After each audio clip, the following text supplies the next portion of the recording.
नमस्कार दोस्तों, आपका ड्रीम ऑफ एप्लॉस में स्वागत है। जो लोग जन्माष्टमी के दिन व्रत रखते हैं और रात्रि 12 बजे श्री कृष्ण जी का जन्म अपने घर में करवाते हैं, उन लोगों के लिए कृष्ण जन्माष्टमी के छठे दिन यानी छठी के दिन ये पूजा करना विशेष आवश्यक होता है। इसको श्री कृष्ण जन्माष्टमी की छठी पूजा भी कहते हैं, जो बहुत ही आसान होती है। तो चलिए देखते हैं। इसके लिए हमें एक लड्डू गोपाल जी चाहिए, इनके वस्त्र और आभूषण जो भी आप ला सकते हैं अपनी शक्ति अनुसार, श्रृंगार का सामान। तो ये देखिए, ये है मेरे पास और ये सब कुछ आपको नया लेना है। इसके बाद आपको अपने घर के मंदिर को साफ़ करना है। आपने अगर झांकी बनाई है जन्माष्टमी में तो और 7 दिन तक रखी है तो आप वहाँ पे भी ये पूजा कर सकते हैं। और अगर आपने मंदिर में ही जन्माष्टमी मनाई है तो आप इस तरीके से अपने मंदिर को साफ़ करके वहाँ पे एक चौकी लगानी है और झूला, जिसमें आपने जन्माष्टमी के दिन श्री कृष्ण जी को झुलाया था, वही झूला रखना है और वही सिंहासन रखना है। इसके बाद हमें कच्चा दूध लेना है, घी का दीपक, फूलों का रस, चावल, हल्दी और कुमकुम, फूल, रोली, कपूर, इत्र और भोग में कढ़ी चावल, पंचामृत। भोग आप अपने शक्ति अनुसार ले सकते हैं, जो भी आपके यहाँ छठी में बनता हो, लेकिन कढ़ी चावल और उड़द की दाल का बड़ा और मीठे पुए ये बनाना बहुत आवश्यक होता है। तो देखिए, मैंने कढ़ी चावल लिया है, इसमें थोड़े से चने डाले हैं, ये बहुत शुभ माना जाता है। उसके बाद ये मीठे पुए यानी जिसको गुलगुले बोलते हैं वो लिया है। उसके बाद मैंने पंचामृत लिया है, ये उड़द की दाल के बड़े लिए हैं, पूड़ी ली है और आलू, चना, कद्दू की सब्जी ली है जो भंडारे में बनाई जाती है। पूरा भोग आपको शुद्ध सात्विक तरीके से बिना लहसुन प्याज का यूज़ किए बनाना है। इसके बाद मैंने मिठाई ली है, मिठाई में आप कुछ भी ले सकते हैं। मिठाई, मेवे, फल, ये सब कुछ आपको लेना है। मिश्री और जो भी आप भोग लगा रहे हैं सब में तुलसी का पत्ता डाल दीजिए। एक एक दो दो तुलसी का पत्ता डालना बहुत ज़रूरी होता है, तभी ये भोग नारायण जी को स्वीकार होता है। नारायण जी के हर भोग में तुलसी का पत्ता विशेष आवश्यक होता है। तो आपने भी देखा होगा, मैंने जितना भोग लिया था सब में डाला था, फल में, मिठाई में। तो अब हम सबसे पहले लड्डू गोपाल जी को स्नान कराएंगे और जिसके लिए मैंने कहा फूलों का रस। इसको क्या करना है, फूलों को अच्छे से क्रश करके यानी उसको कूट के, उसको निचोड़ के उसका रस निकाल लेना है। तो ये हमने फूलों के रस से स्नान कराया। इसके बाद मैं इन्हें दूध से, जल से और इत्र से स्नान कराऊंगी। जन्माष्टमी के दिन मैं पंचामृत से कराती हूँ और छठी के दिन दूध, जल, फूलों के रस और इत्र से। यही विधि होती है, परंतु आप स्नान अपनी शक्ति अनुसार किसी भी चीज़ से करा सकते हैं। और आपको जन्माष्टमी के दिन मध्य रात्रि में किस तरीके से श्री कृष्ण जी का जन्म कराया जाता है वो वीडियो देखनी है। अगर आप वो विधि जानना चाहते हैं तो आप मेरे चैनल पे सर्च करके देख सकते हैं और मैं उसका लिंक भी डिस्क्रिप्शन बॉक्स में दे दूँगी, आप वहाँ से भी चेक कर सकते हैं। तो ये देखिए, मैंने दूध से और फूलों के रस से करवा दिया। अब मैं इत्र से करा रही हूँ।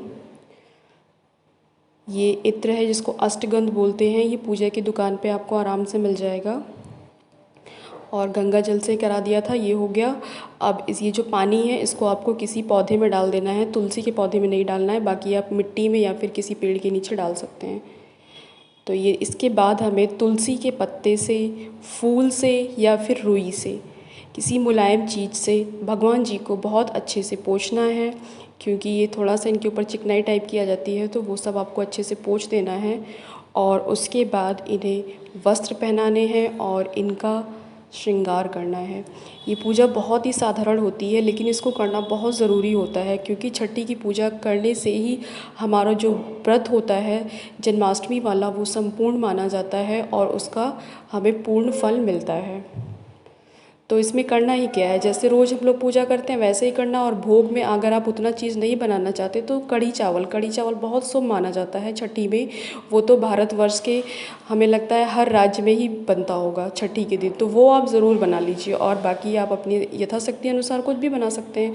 और ध्यान रखिए, जो आपने पहली छठी में बनाया है वही आपको हर साल बनाना पड़ेगा। इसके बाद देखिए, मैंने श्रृंगार कर दिया और भगवान जी को उनके आसन पर बिठा दिया। अब इनकी बाँसुरी दे दी और ये माला, मुकुट सब कुछ पहना दिया। ये सब आपको नया लाना है, 2 जोड़ी ले आइए, एक जन्माष्टमी के दिन के लिए और एक छठी के दिन के लिए। उसके बाद ये देखिए, फिर ये दोनों कान की बालियाँ हैं, ये मेरे लड्डू गोपाल जी बहुत छोटे हैं, इन्हें नहीं पहन पाते, तो इसलिए मैं इनको साइड में रख देती हूँ। और ये हमारे भगवान जी तैयार हो गए हैं। अब हम इनकी पूजा करेंगे। तो सबसे पहले हम इन्हें कुमकुम का टीका करेंगे और आपको इस पूरी पूजा के दौरान आप जो भी कर रहे हैं, जैसे आप टीका लगा रहे हैं तो ओम श्री हरि विष्णुवे नमः टीका समर्पयामि, आप हिंदी में बोल सकते हैं ओम श्री हरि विष्णु नमः। मैं आपको कुमकुम लगा रही हूँ या टीका लगा रही हूँ, इस तरीके से आप बोलते रहिए। फिर मैंने हल्दी का टीका किया, ओम श्री लक्ष्मी नारायणाय नमः करके भी आप बोल सकते हैं, ओम श्री लड्डू गोपालाय नमः करके भी बोल सकते हैं, ओम नमो भगवते वासुदेवाय नमः करके भी बोल सकते हैं। इस तरीके से आप कुछ भी बोल सकते हैं। फिर देखिए ये मैंने तुलसी दल मंजीरी सहित ली है, ये बहुत ज़रूरी होती है। ये लड्डू गोपाल जी को और कृष्ण जी को अति प्रिय होती है, तो ये आप उनके पास ज़रूर रखें, जन्माष्टमी के दिन भी और छठी के दिन भी। फिर हमने फूल चढ़ाया, घी का दीपक जलाया और इसके बाद धूप जलाएंगे। और जैसे मैंने बताया आपको बोलते रहना है, ओम श्री हरि विष्णुवे नमः धूपम दीपम समर्पयामि, ओम श्री लक्ष्मी नारायणाय नमः धूपम दीपम समर्पयामि, ओम श्री लड्डू गोपालाय नमः धूपम दीपम समर्पयामि, ओम नमो भगवते वासुदेवाय नमः धूपम दीपम समर्पयामि। इस तरीके से आपको जो भी चीज़ आप भगवान को समर्पित कर रहे हैं वो मुँह से इस तरीके से बोलते रहिए मन में।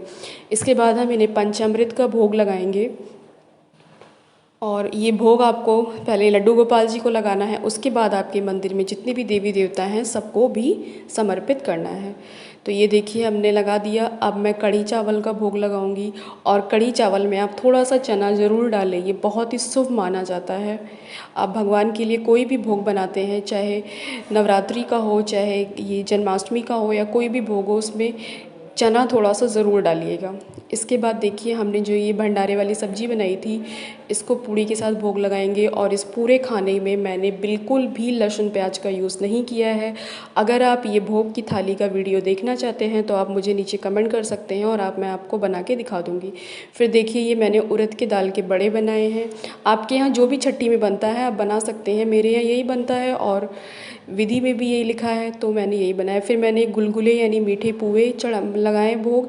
इसके बाद हमने सब अपने मंदिर में भगवान को लगा दिया। इसके बाद ये मिठाई है, इसका भोग लगाएंगे। फिर जो मेवे हैं हमारे उनका भोग लगाएंगे, फल का लगाएंगे। फिर भगवान जी को जल पिलाएंगे और हमारा पूजा जो है वो संपूर्ण हो जाएगी।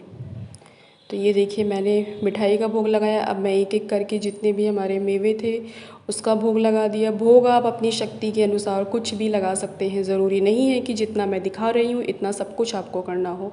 आपको मेन करना है छठी के दिन आपको श्री कृष्ण जी को स्नान कराना है अपनी यथाशक्ति अनुसार। अगर आपके पास कुछ नहीं है आप सिंपल दूध से या गंगा जल से, पंचामृत से, किसी भी चीज़ से स्नान करा दीजिए।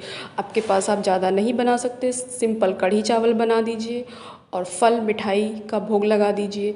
या कुछ भी नहीं कर सकते, सिर्फ पंचामृत बना के ही भोग लगा दीजिए। लेकिन छठी के दिन आपको अपने हाथ से भगवान जी का स्नान, श्रृंगार और भोग ये करना बहुत ज़रूरी होता है, तभी आपकी जन्माष्टमी की पूजा संपूर्ण मानी जाएगी। तो ये देखिए फिर मैंने भगवान जी को लड्डू उसमें झूले में बिठा दिया और इसके बाद सिक्का, चावल, अक्षत, फूल लेकर क्षमा याचना की। और ये आपको पता है मैं हर वीडियो में दिखाती हूँ, तो ये हमने क्षमा याचना कर दी। अब इसके बाद हम भगवान जी को झूला झुला देंगे और फिर इनकी आरती करेंगे और इस तरीके से हमारी श्री कृष्ण जी की छठी पूजा जो है संपूर्ण हुई। सो धन्यवाद दोस्तों।